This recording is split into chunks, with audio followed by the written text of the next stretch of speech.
আজকে হচ্ছে আমার ছোট মামার শ্বশুর বাসায় যাচ্ছি বেড়াতে।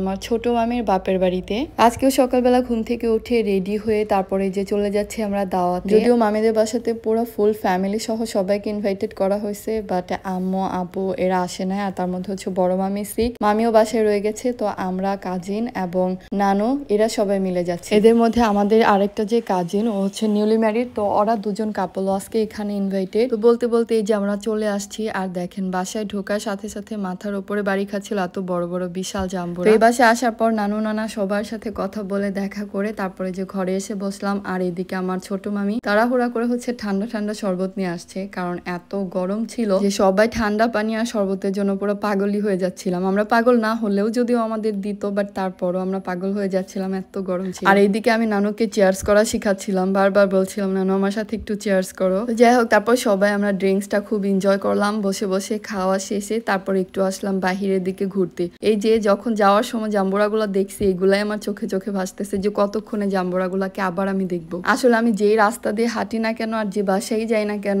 ওই বাড়িতে কয়টা ফলের গাছ আছে আর কি কি ফল আছে সেইগুলাই খালি আমার মাথাতে ঘুরে। তারপর এইদিকে একটা পেয়ারা গাছ দেখলাম। এই পেয়ারা গাছে পেয়ারাগুলো মাশাআল্লাহ অনেক বড় বড়, বাট এখনো পর্যন্ত খাওয়ার উপযোগী হয় নাই। তো তারপর আমরা একটু রেস্ট নিতে নিতে এই যে আমার কাজিনরা চলে আসছে। আর নানা আমাদেরকে সবাইকে বলছিল যে ওই ঘরে গিয়ে বসতে। দেন আমরা এই ঘরে আসলাম। ঘরে আসার পর সাথে সাথে সবাইকে দুপুরে লাঞ্চ দিয়ে দেওয়া হলো। আর লাঞ্চের আয়োজনে মাশাআল্লাহ এত কিছু করা হয়েছে, যদিও এত খাবার খাওয়া যায় না। তো ফ্যামিলি এত বড় যে মাশাআল্লাহ সবাই আমরা খাটের উপরে বসছি। আর এদিকে ছোট মামি সবাইকে হাত ধুয়ে দিচ্ছে, তার সাথে সাথে খাবারগুলোকেও সার্ভ করে দিচ্ছে। তো খাবার আইটেমে ছিল বোরহানি, ভেজা রোস্ট, শুকনা রোস্ট, চিংড়ি মাছ ভোনা, রুই মাছ ভোনা, তারপর হচ্ছে কাবাব ছিল, ডিমের একটা কারি ছিল, আর তার সাথে গরুর মাংস। গরুর মাংসটা একটুখানি পরে আনা হয়েছে, ওই যে দেখেন বলতে বলতে নিয়েও আসছে। তো ছোট মামির বাবার বাসাতে যখনই আসি না কেন তখনই মাশাআল্লাহ এত পরিমাণ আপ্যায়ন করা হয়। আর খাবার দিলেও আপনাকে পুরা প্লেট ভর্তি করে দিবে। এজন্য আজকে আমরা সবাই নিজেরটা নিজে বেড়ে নিচ্ছি। তো যাক আলহামদুলিল্লাহ, খুব মজা করে সবাই মিলে একসাথে খেলাম। আর খাওয়ার কিছুক্ষণ পরে যে আমি আমার বোরহানিটাকে ট্রাই করলাম, আর ওরা হচ্ছে সবাই ড্রিঙ্কস খাচ্ছিল। তো বোরহানিটা অনেক মজা ছিল।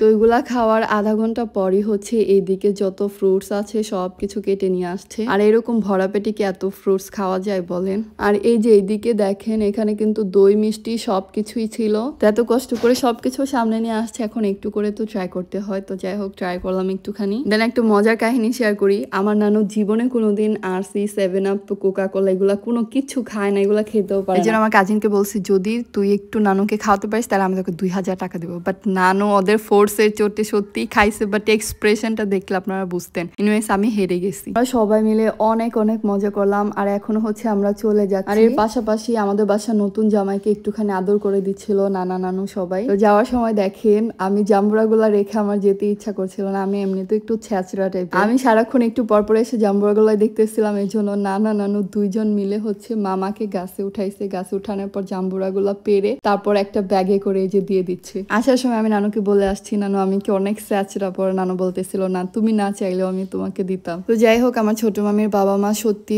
অনেক অমায়িক মানুষ, খুবই ভালো, একদমই পুরা সহজ সরল। তো আবার তাদের সাথে কবে দেখা হয় জানি না। তো সবাই তাদের জন্য দোয়া করবেন, আল্লাহ যেন ভালো রাখে। তো বাসায় আসার সময় কিন্তু ওই বাসা থেকে অনেক খাবার টাবার সবকিছু দিয়ে দেওয়া হয়েছে। দেন এই যে আমরা নানুদের বাসায় আসলাম। আর আসার পর এখন সবাই ড্রেস চেঞ্জ করে আমার কাজিন আর আমি সবার আগে বসছি জাম্বুরাটাকে নিয়ে। আসলে কারো গাছে কোনো ফল টল এগুলা কোনো কিছু দেখার পর আমি যে আদিল খাপানা করি, এই জন্য সবাই মনে করবে যে জীবনে আমি কোনো কিছু খাইনি। আমার কেন যে এত বেশি খুশি লাগে আর এত আনন্দ লাগে আমি সত্যি বুঝাইতে পারবো না, অনেক ভালো লাগে। তো জাম্বুরাগুলো এত সুন্দর আর এত মজার ছিল মাশাআল্লাহ, এক একটা পুরা ফুটবলের সমান। আমাদেরকে সবচেয়ে বড় 3টা দিছে। আর এখানে দেখেন আমার আরেকটা কাজিন পুরা শুকনা মরিচ পুড়ে লবণ দিয়ে ইচ্ছা মতো করে তারপর এখানে ভর্তা বানাচ্ছিল। আর দেন সবাই এত মজা করে ভর্তাটা খাইছি, জাম্বুরা ভর্তা অনেক মজা।